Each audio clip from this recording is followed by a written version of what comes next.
እኔ ሁልጊዜ የምተማመነው አይሎም ገዝፎም ማየው ኢትዮጵያዊን ቅንነትን ኢትዮጵያዊ መልካምነትን በጎ አድራጊነትን ስለሆነ አሁን ከ9000 በላይ እዚህ በመቄዶንያ ድርጅት አገልግሎት ያገኛሉ። ቅድም ጠይቄው ነበር የቀን ወጪ ስንት ነው ብዬ 3 ሚሊዮን ማለት ሊበልጥም ይችል ይሆናል።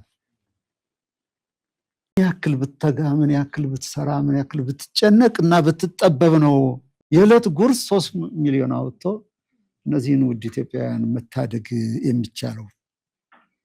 ስለዚህ ይህንን እንመልከት፣ ይህንን እንይ፣ ከዚህም ብዙ እንማር።